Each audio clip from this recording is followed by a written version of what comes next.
Vassili Mendeleïev.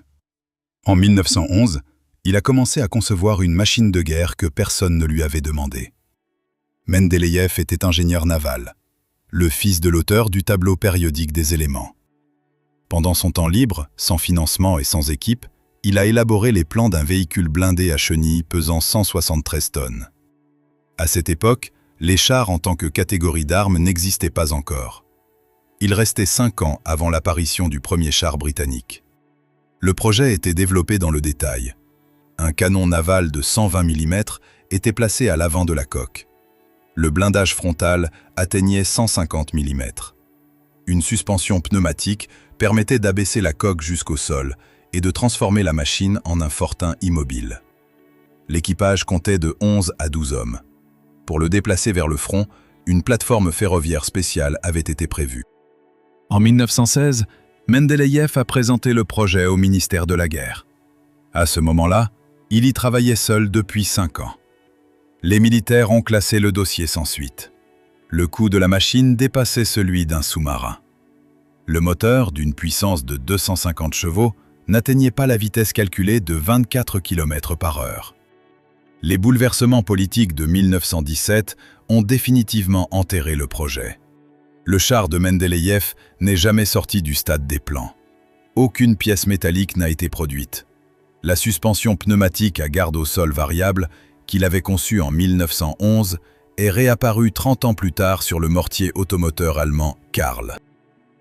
En 1945, un officier d'essai britannique a écrit dans son rapport officiel que la machine avec laquelle il venait de faire des essais était le pire char dans lequel il ait jamais eu à s'asseoir.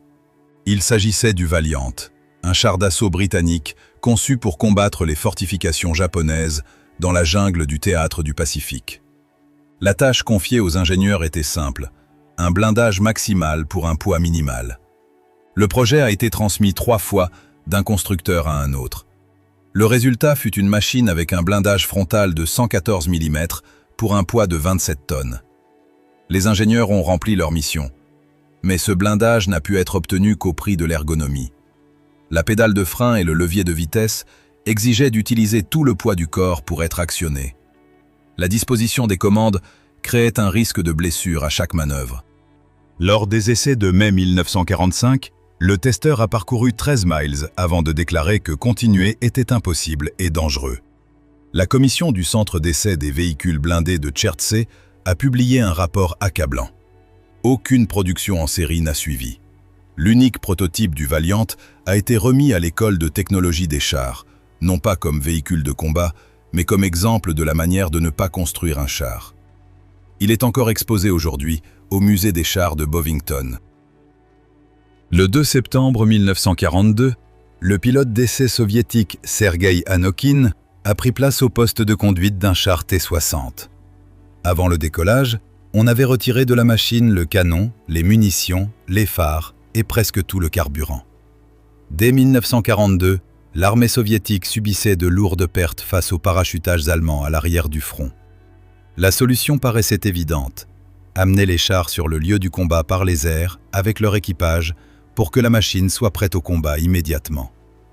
L'ingénieur Oleg Antonov a reçu pour mission de concevoir un char volant. Sa solution consistait en ceci. À la coque du T-60 furent fixées des ailes de biplan en bois d'une envergure de 18 mètres ainsi qu'une double queue. Après l'atterrissage, l'équipage devait larguer les ailes depuis l'intérieur et entrer immédiatement au combat. Sur le papier, le schéma fonctionnait. Un avion remorqueur TB3 a soulevé l'ensemble dans les airs. La résistance aérodynamique de la coque blindée s'est révélée si importante que les moteurs du bombardier ont commencé à surchauffer. Après avoir atteint 40 mètres d'altitude, l'équipage du remorqueur a largué le câble en urgence. Anokhine a posé le char planeur dans un champ près de l'aérodrome. Il a détaché les ailes, démarré le moteur et regagné la base par ses propres moyens. Le programme a été fermé immédiatement. Le pays ne disposait d'aucun avion capable de remorquer un char de combat avec son chargement complet de munitions et de carburant à une vitesse de 160 km/h. Techniquement, l'Union soviétique a volé une fois à bord d'un char. En pratique, ce char n'avait pas de canon, presque pas de carburant et pas de phare. En avril 1940, l'armée française a passé commande de 12 chars pesant 140 tonnes. Un mois plus tard, l'Allemagne entrait en France. Depuis 1929, les militaires français débattaient du concept de char forteresse, une machine capable de percer des positions fortifiées et de résister à n'importe quel feu ennemi. Le projet a changé d'exigence plusieurs fois en 11 ans, toujours dans la même direction. Plus de poids et plus de blindage. En avril 1940, les exigences ont été définitivement arrêtées. 2 tourelles, des canons de 90 et de 47 mm, un blindage de 120 mm et un poids d'environ 140 tonnes. 3 entreprises françaises se sont mises au travail. Le 12 avril 1940, la société FCM a présenté une maquette en bois à taille réelle. Le 10 mai a débuté l'offensive allemande. À la mi-juin, la France a capitulé. Le programme a cessé d'exister avec l'indépendance du pays. Aucune pièce métallique n'a été produite. La maquette en bois reste l'unique témoignage matériel de 11 années de développement et d'une commande de 12 machines. En 1942, l'armée allemande a mis en service un char de reconnaissance doté d'un blindage frontal de 80 mm. Cela le rendait plus lourd que la plupart des chars moyens adverses et totalement inadapté à la reconnaissance. Le Panzerkampfwagen II, modification J, a été conçu comme un éclaireur de nouvelle génération. L'idée était la suivante. Si l'éclaireur essuyait des tirs, le blindage devait lui permettre de se retirer du combat. Les ingénieurs ont renforcé la protection jusqu'à 80 mm à l'avant et 50 mm sur les côtés. Le résultat fut une machine de 18 tonnes, 3 fois plus lourde qu'un char léger standard. La vitesse maximale était de 31 km/h. Son armement consistait en un canon automatique de 20 mm, peu efficace contre la plupart des cibles blindées de 1942. Pour la reconnaissance, la machine était trop lente. Pour le combat, elle était trop faiblement armée.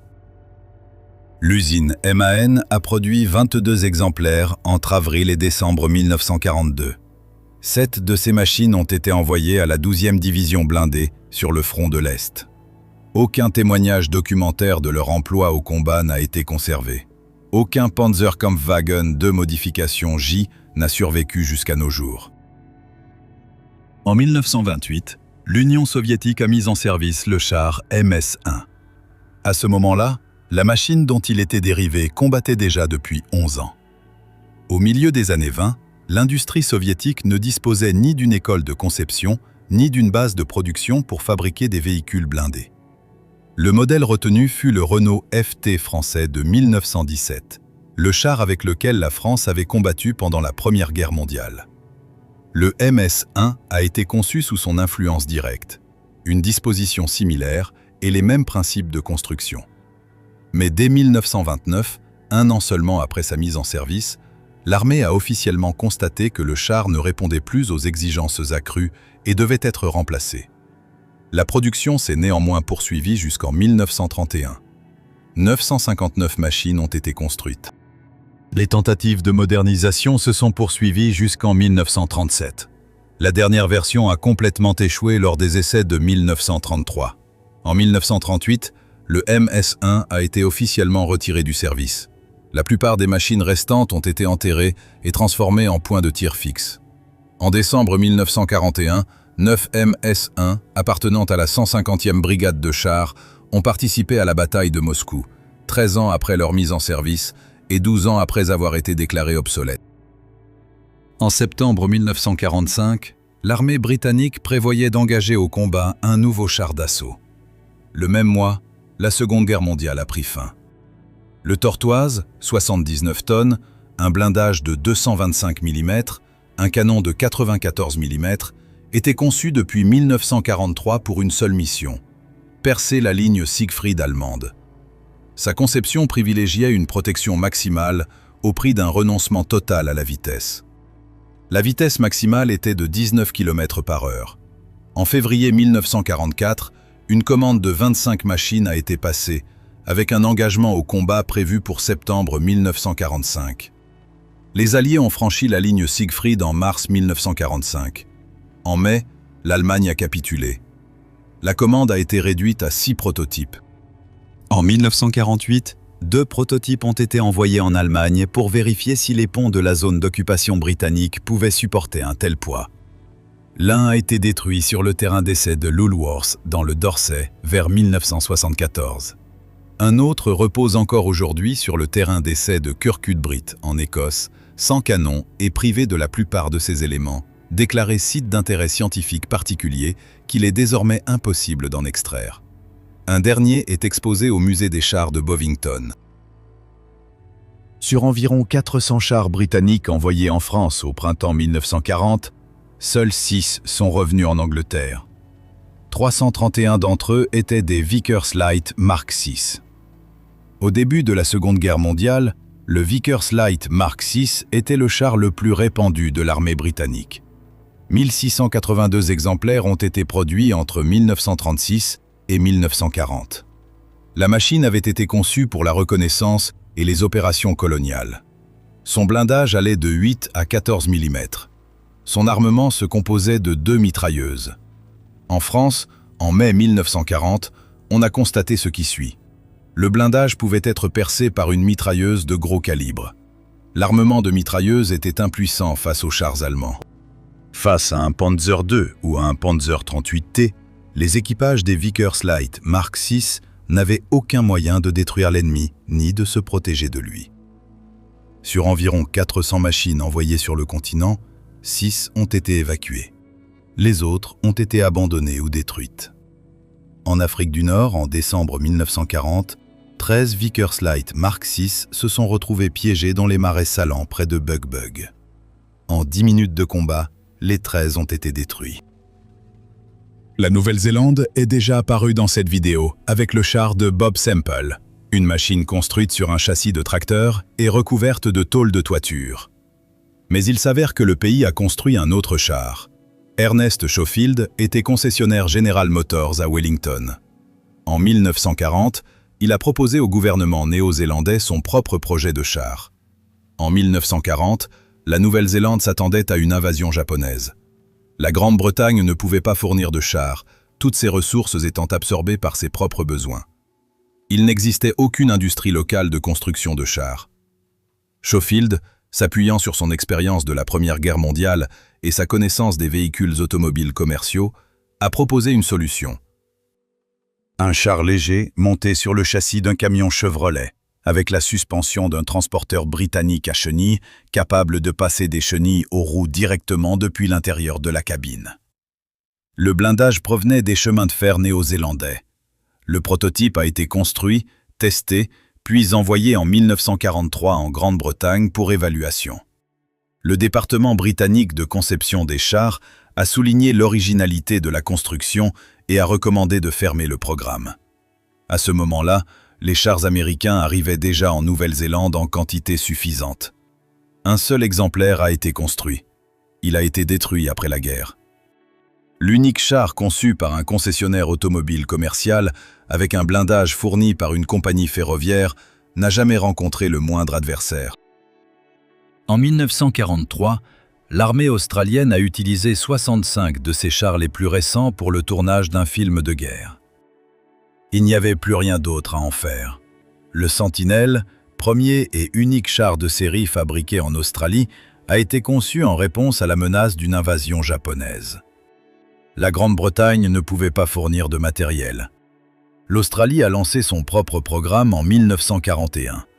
La coque de la machine était coulée d'une seule pièce à l'usine des chemins de fer de Nouvelle-Galles du Sud, ce qui constituait une première technologique mondiale dans la construction de chars. La raison était simple. L'industrie australienne ne savait pas souder de l'acier blindé de la qualité requise. Le moteur était composé de 3 moteurs automobiles Cadillac reliés sur un même arbre. Dès 1943, il est devenu évident que les chars américains arrivaient en quantité suffisante et que le programme propre n'avait plus de sens.